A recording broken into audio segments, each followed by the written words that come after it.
invited me to speak at this conference. I would like to give you an overview of the ArcLight project and its outcomes. And as you can see on this particular slide, ArcLight is an acronym for Action Research Community-Led Initiative Guyana Health Team.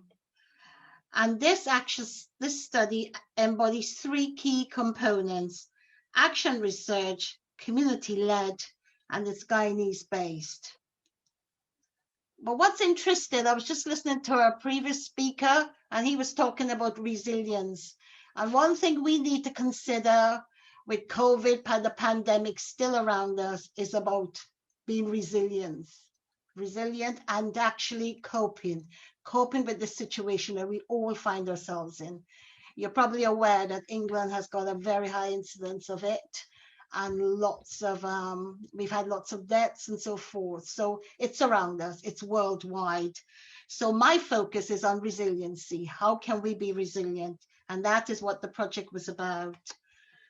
So I'll move on now to my next slide. Oh, it's not moving. Oh, sorry. I'll just go back actually. Or was it? It went back. Oh, sorry about this. It just went back too far. Okay, I'll stick with this, but my next slide would have shown that the project is actually funded by the British Academy, and it's obviously if you had seen it, it's composed of an interdisciplinary team. This covered health science, ecology, mental health, and technology. And the project was supported by the Guyana and UK governments, as well as the advisory groups such as AGNAB and of course University of Guyana. The third slide you're looking at now is the challenges we faced that about mental health in Guyana had numerous stressors, which I will cover in detail later. We believe these problems can increase, and we also had to avoid taking the conventional approach, as we needed to engage the communities in promoting community resilience and well-being. So what was this project all about? It was about co-producing a community-based mental health improvement program in Guyana for 3 Pacific communities. And I need to state in this case that it was actually a pilot project.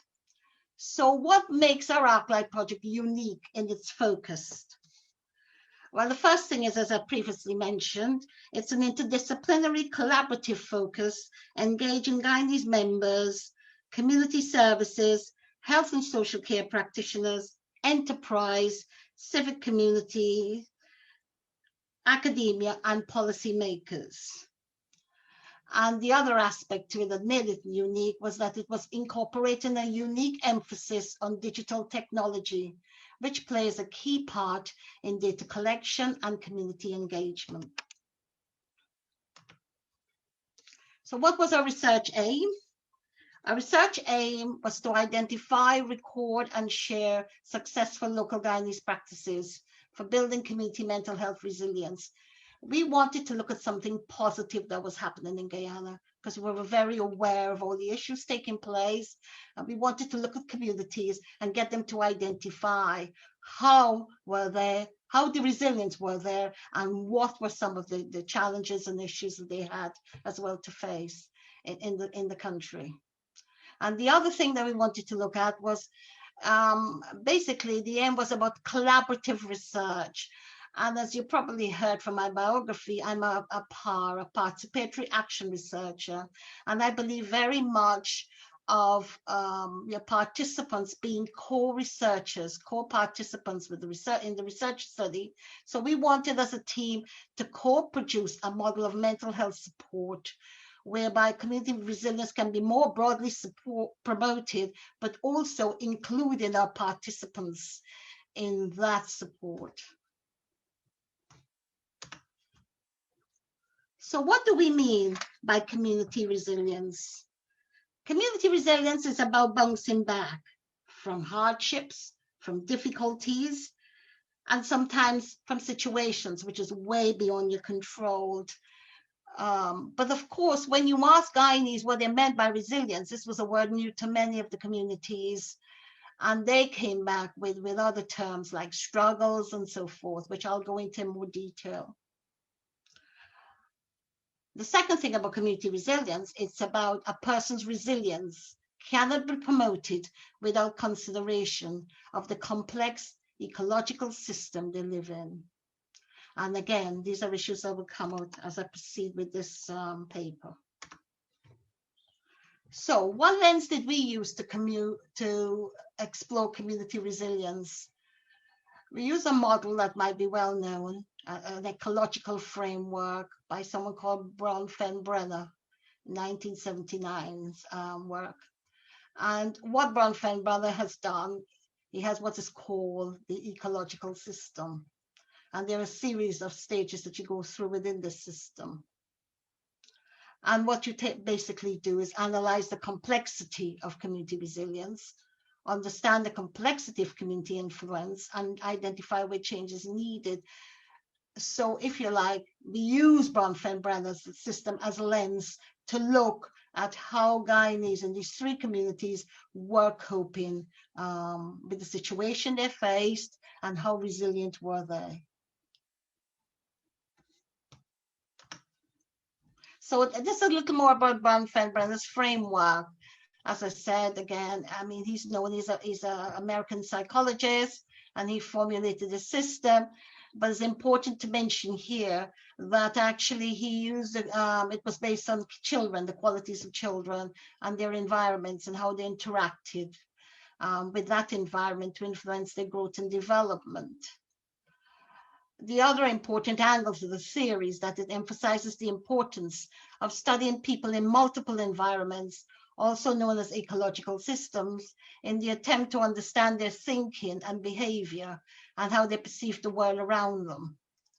And we decided that we could also use this with adults because we felt it was a useful tool to analyze the complexity of the human ecological system and the subjectivity of community resilience. And as I think I mentioned earlier, you didn't manage to see the slide, one of the researchers actually was an ecologist as well and quite favored this model or framework as we called it.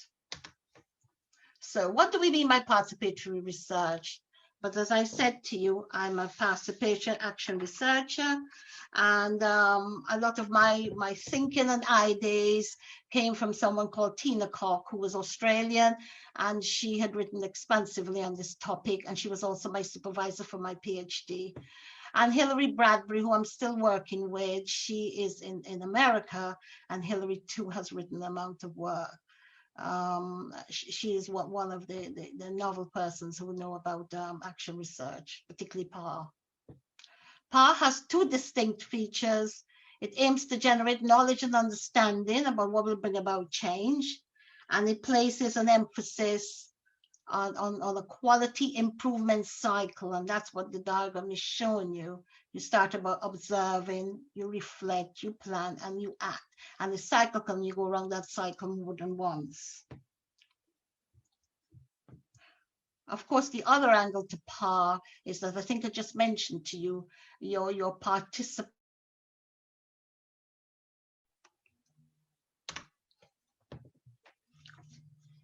So, what's the next slide about? This slide is about digital ways of working for knowledge creation, and it's called the Mazi Zone. And this was the difference with our project. We brought in this new way of using a hub in order to get people to engage with smartphones and so forth, the digital world. I was amazed that many of our participants, but even our more mature ones, use the smartphone a lot. I was amazed at that in Guyana. Nearly everybody has a smartphone. And of course, with the use of smartphone, we thought this was a good way to get people to start telling stories.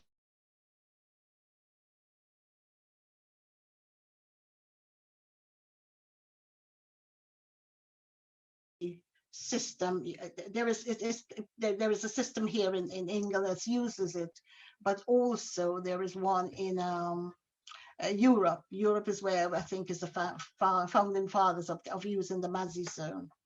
And as I've said here, it's a widespread use of smartphones to share stories and create knowledge, particularly if you have limited access to the internet because of reliability and cost issues. And also it's battery powered, low cost portable network, or hubs as we call it, that can enable digital sharing of stories where there's no internet.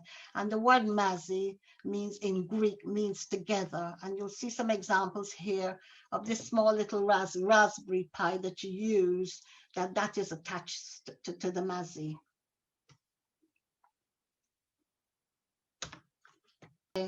So this slide gives you an outline of how we approach using the technology.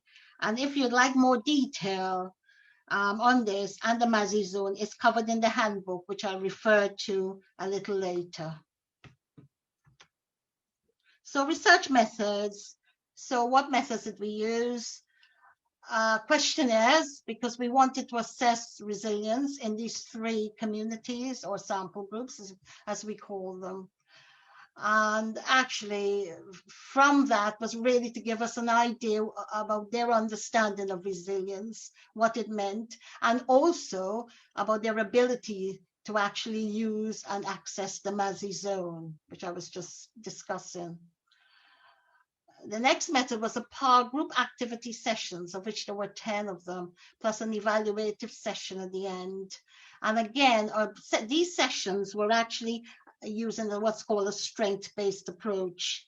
And it was to encourage participants to recount stories of resilience from a societal level, community, family, and personal experiences. So really what we wanted them to do was to tell us their stories, but stories from different perspectives, like what did they think about within their, what did they think the community was resilient? If so, if the community wasn't, then how could it be improved? What about their family and networks? And this was based on the model, because the model does look at that. This is Bronfenbrenner's model. And we also asked them to think about their own personal requirements, how resilient they were as an individual, and if so, how could we help them? And you'll see some of from my findings, you'll see how they sort of answered those questions. And so we did 10 lots of sessions like that, very much informational, but to some extent getting them to tell their stories and to uploading them onto this Mazi Zone. And that brings me on to the next point, which was to storytelling, craft-based activities. Rather than just telling stories, they also wanted to do art, and that's the co-production side. They wanted to co-produce things to show their feelings, how they felt, what the stories meant to them in the shape of another medium, as I said, and I will show you some examples of that afterwards. In using participatory action research, central to it is reflection, being able to reflect on your experiences, but also reflect on the stages you're going through during the research process. And the same with our co-participants, we got them to reflect, particularly in our activity groups, what is it they gain from it, and so forth, using reflective models. And these were things that we taught them, skills to start to think about their, reflecting what they want from life, how they want to improve it, who can assist them in doing this, and so forth. And of course, we got video stories, because they then learned how to produce their own stories and uploaded them as little YouTube videos onto the zone. So project findings. So what were our findings? What did we discover? Well, there's a map here. I think you've got participants here from all over the world, possibly. But there were 3 communities, as I said, in Guyana, that helped us explore this whole concept of community resilience. So we had an indigenous community in the interior, and this was led by Dr. Andrea Baradi, who was a member of the team, and also he had 2 local individuals who worked with him as well, because they were conversant with the people in the community, they knew who they were. And obviously he's been involved with this community though for several years. So it worked really well having somebody who had good knowledge and understanding of the Yupikari individuals as well as the interior. The small urban community, rural community, it was led by me, and we had a project manager. And this project manager actually, she was part of this, the small urban community was actually of the Refuge. And they really, women wanted to tell this story, and which is why we chose them as a community to talk about their experiences of abuse. So that one, I had the support of the project manager, who was also part of the team. She provided counseling support for the counselors who helped the women to do, to move on after their abuse issues. And then we had a rural coastal community, which was actually Enmore, and that was led by me, again, the project manager, and Dr. Sharma, who's here today. He was pivotal for being able to find us this community to actually work with, to look at community resilience. So this again shows you a flavor of what Yupikari looks like in the Rupununi, Region 9. And this is just pictorial to let you see. So we had the indigenous community in the North Rupununi, and then just over 100 households were selected, and 600 individuals. So they were looked at very much as a community, because it was a community a researcher was familiar with. So he was able to access them as a whole community. It was different with the other two, and I'll explain more about that to you. And it was a remote community with limited access to mental health services. And we are looking at mental health too. Remember, we're looking at community mental health resilience. So we're looking at accessibility and of course, incidents too of mental health within these populations. So again, obviously with each community, we were using digital storytelling. So over 20 community members trained in it, and he's giving you some examples here. And we had permission to use these pictures, of course, because that was an agreement. So we had 20 members trained in producing these stories using the mobile phones. And as I said, just some really helpful stories here. We've had a football team, and they wanted to depict their resilience in overcoming issues by becoming a football team and loving the sport, and so forth. And the themes that were tackled with the Yupikari were things like alcoholism, teenage pregnancies, domestic abuse, unemployment, environmental mismanagement, and of course, unhealthy lifestyles. A range of issues were looked at within the community. I think it's important to mention that it wasn't just mental health. There were other issues that came out, because again, it was a similar pattern, working with them with the sessions and finding out what the issues were. And the issues were led by them. We let them decide what is it they wanted to discuss.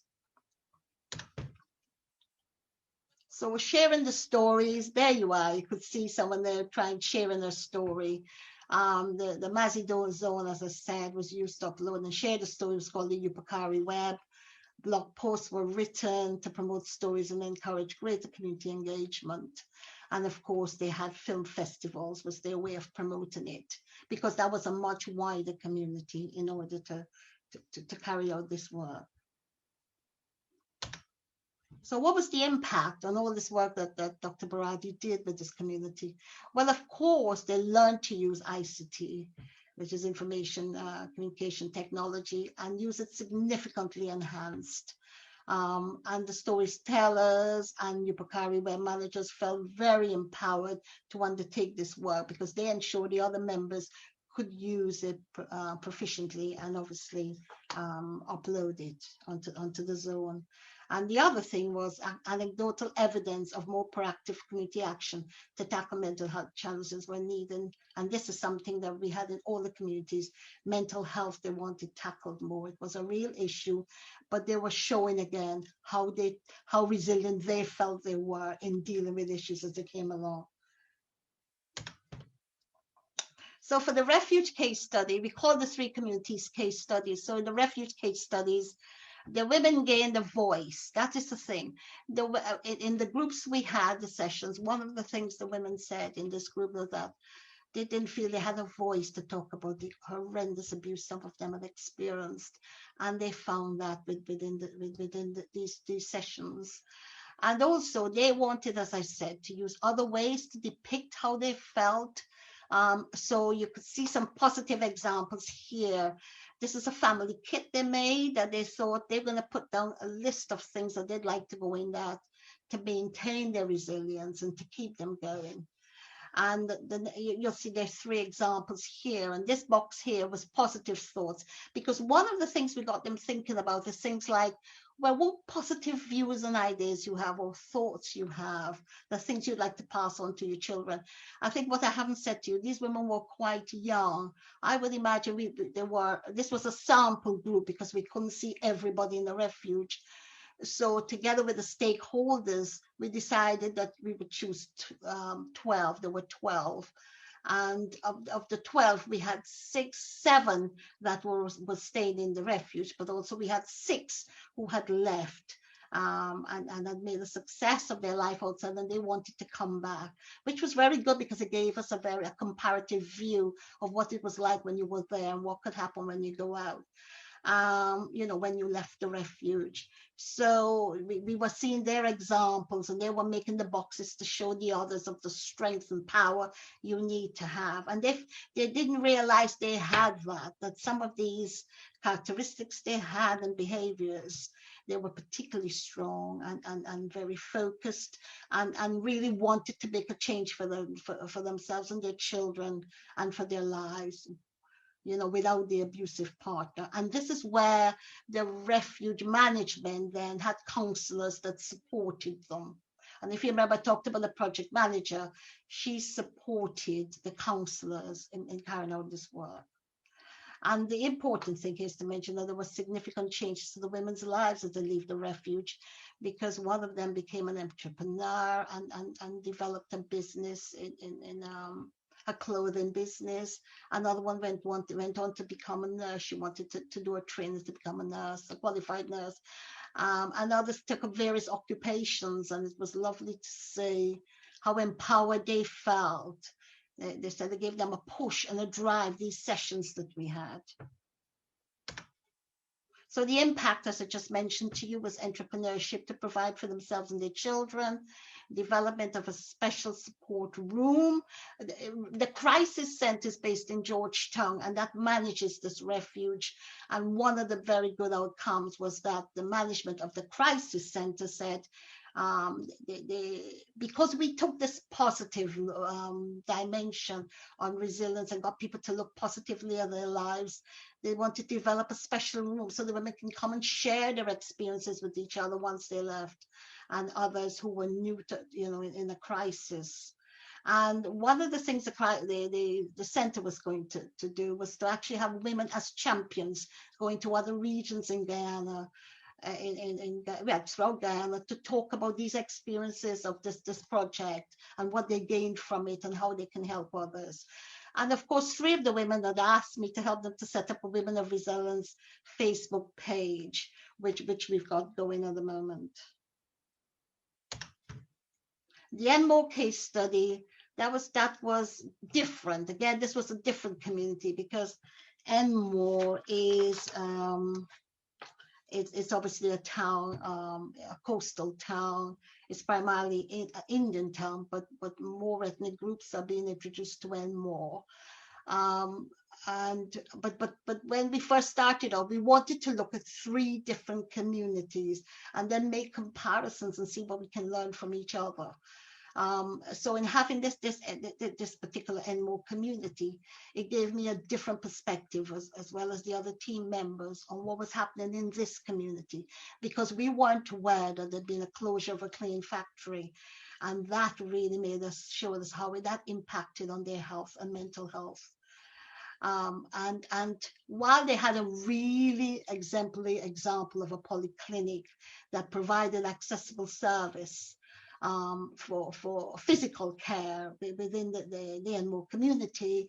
There was limited mental health resources. And when one thing I didn't mention, I visited these two communities and spent time there to get a feel of what was going on. And when I visited the polyclinic, I spoke to the nurses and doctors, and they said that they felt that a more multidisciplinary approach was required to meet the health and social care challenges facing the community, that they needed more social workers and needed more mental health professionals to help, because there were so many issues coming up, like all alcoholism, like suicide, other issues that were happening and things happening in the community, and they didn't have the resources for that.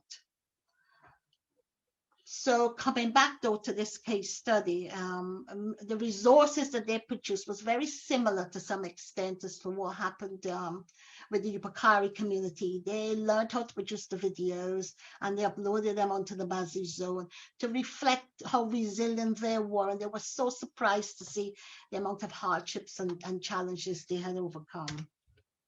And that shows you the impact, just what I was just describing to you. They developed this digital technology skills. And this was a broader age range. We had from 18 to well into their 50s. And the maze of the skills they developed in order to write stories, because you had to write the story first, then rehearse it, and then upload it onto they used their phones as the microphone, and then that was uploaded. And they were amazed at their stories, because we asked them to write stories of resilience, things they overcome. I would have liked to have shown you some here because they were amazing, but it was we didn't have the scope in which to do so with the internet. But it just shows what can be achieved. And they also formed a social group to develop craft skills, for example, crocheting and pottery, which they wanted to sell at local markets to generate income. I think that this was again, mainly women, but we did have two men. We had one young lad of 18 who came, but they, mainly women was actually in this group. So what were our technology challenges? Well, of course, privacy issues, particularly in sensitive settings. And I think it's important to mention here, particularly somewhere like a refuge where the women are anonymous and they can't let anybody know where they are. So we weren't able to use that Bazi zone in the same way. What we did, the women were called fruits in Guyana, by names of certain fruits in Guyana, like guava and mango and things like this, they were called to preserve their anonymity. But they still wanted to share their stories, so we still able to use that. And the crisis center is able to share their stories with others to show what can be achieved.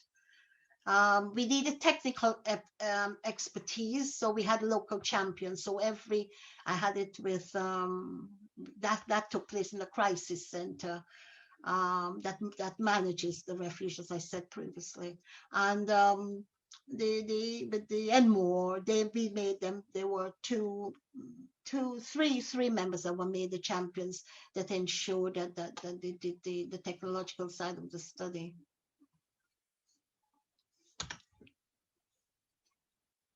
But one of the sort of the outcomes of this is the importance of considering the wider environment and part of a larger social as well as technical way of working.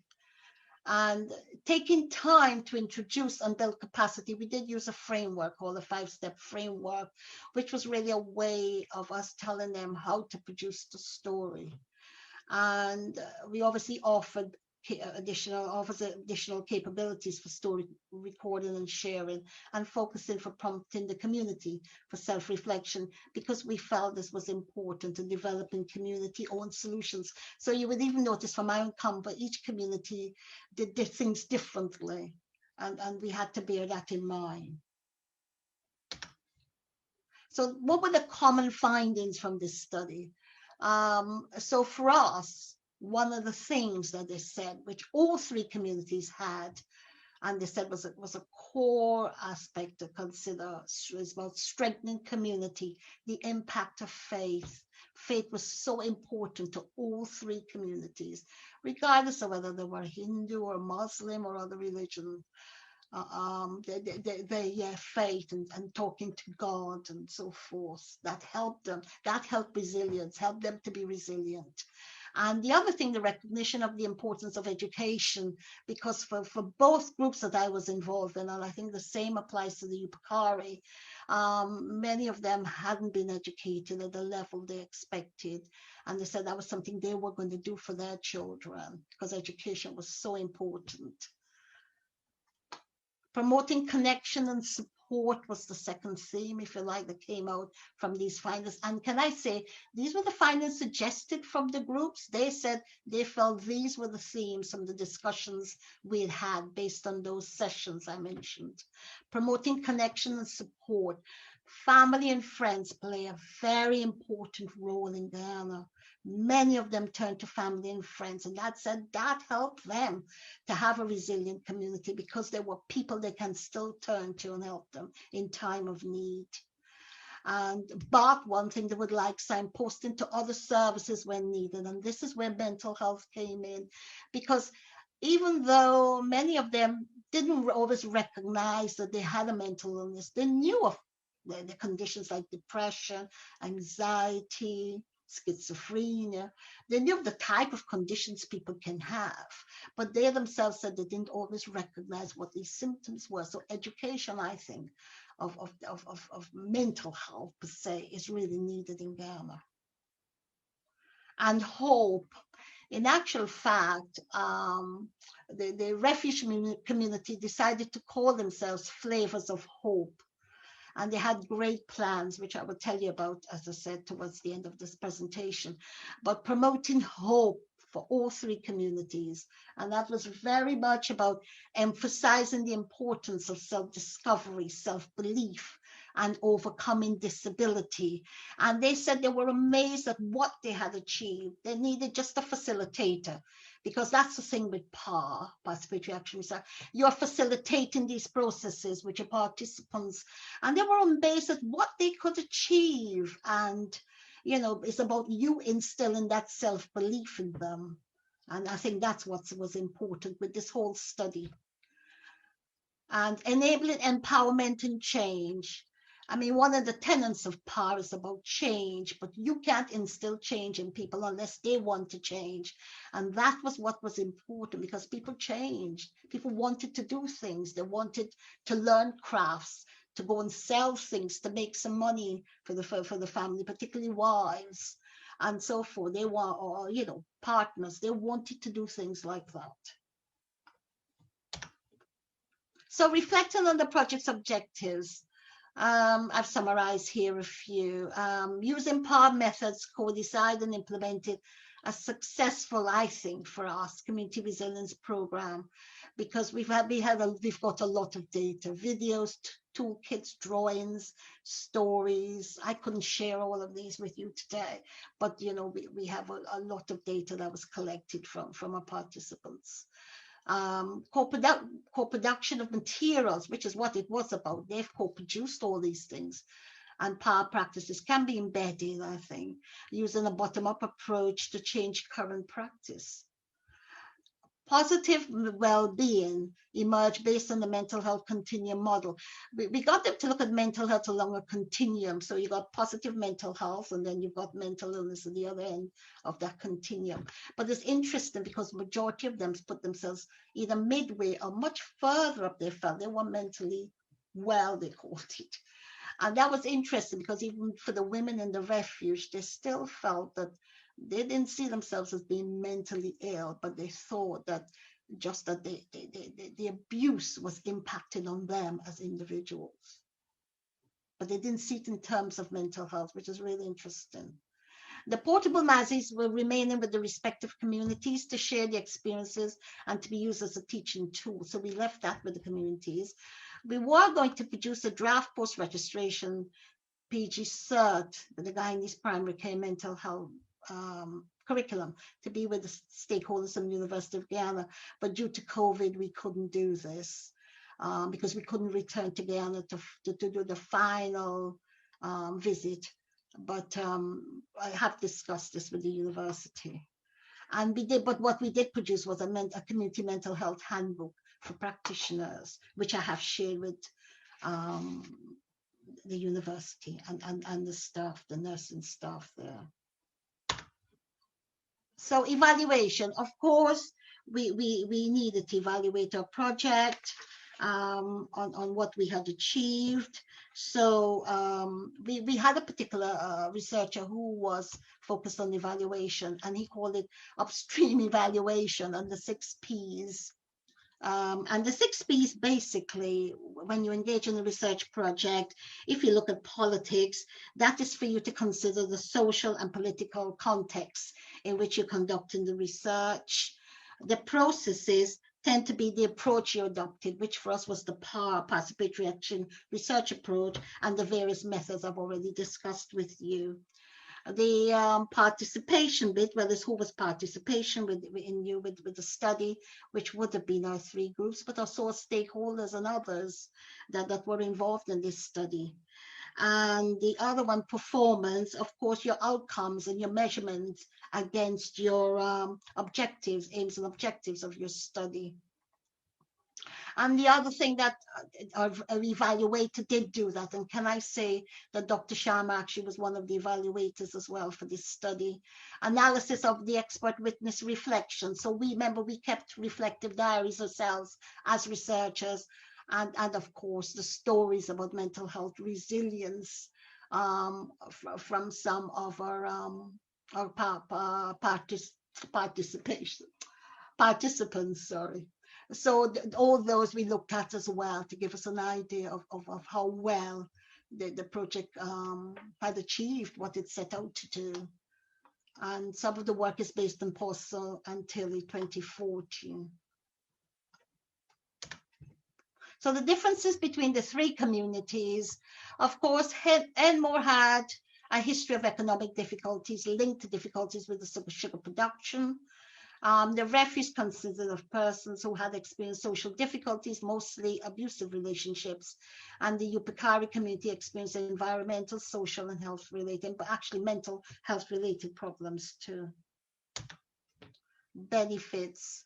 For me, the common theme was recognition that they possess resilience, and they didn't know because they used to call it the R word, which made me smile. And that there were survivors. The Chinese are survivors, and I was amazed at the hurdles and the issues and the poverty, and yet they survived, and they too were amazed.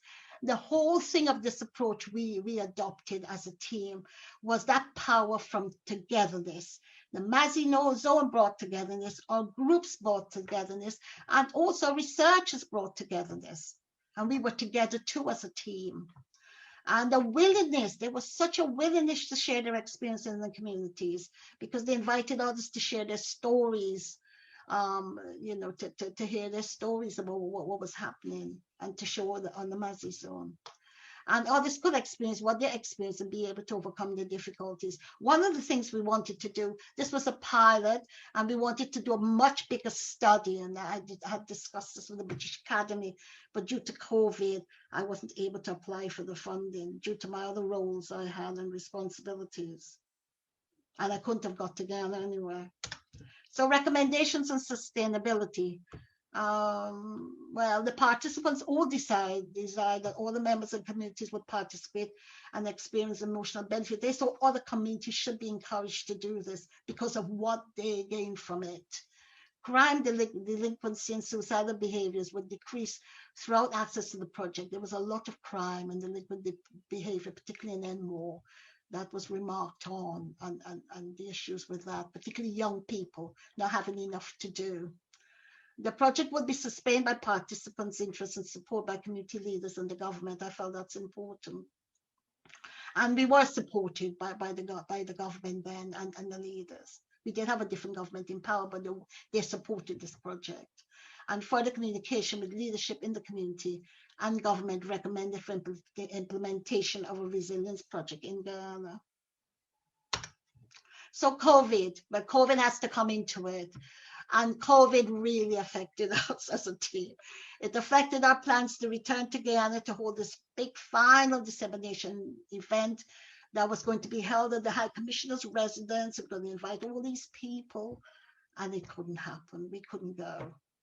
And of course, we had then as a team to think about a change in strategy. How were we going to complete the project? Because the project started in February 2019 and it had to be completed by July 2020. In actual fact, we couldn't. We asked for an extension. It was completed November, the end of November 2020. So we had to think, critically how we were going to complete this project, a long way away. So we held an impact workshop with stakeholders from the UK and Guyana, which was very successful. And we had such positive feedback about our project outcomes. And so some of the outcomes I'm sharing with you, we had shared with our colleagues at our workshop. I have kept in touch, and some of my colleagues as well. We've kept in touch with participants in the communities via Zoom, email, and WhatsApp. And that's the way I've kept with them. And we've had meetings going along until we completed the project. And in doing that, we continue to develop their stories and their craft ideas. Looking forward, future directions for ArcLight. Well, ArcLight started off with this, to me, this small pilot project. And so much has happened because now there's a big project taking place in Guyana called the Detect Project. And that intervention is in the Upakari, which is now is driven to fight malaria. They're going to use drones, I believe. So technology is very much involved in it. The MASI software tools that we use, and we explained how we use them, they're now being deployed in other countries. Where access to the internet and so forth is limited. And ACNAP, whom I belong to, is the Association for Guyanese Nurses and Allied Professionals, is keen to support further research with the crisis team that manages gender violence, of which I'm going to be involved in. And the key outcomes is we developed this lovely handbook. Wish I could share it with you. I'm hoping that you can get the link here. There is a link. And you can see there's a link here that should take you. We did a whole set of blogs. We had a blog with the Open University, and the handbook, the link is there as well. But I'll make sure that you get a link to after this presentation. And of course, we produced an online module. I believe they said to you, my bio, I was an online writer for the Open University. So I used the skills with my colleagues, and we produced a very interesting online module, which there's a link here that you can use. There is our handbook. We are so proud of this because we did this all in lockdown. So we are so proud. And these are my references, and some of the references are referred to in the presentation. And can I thank you all for listening?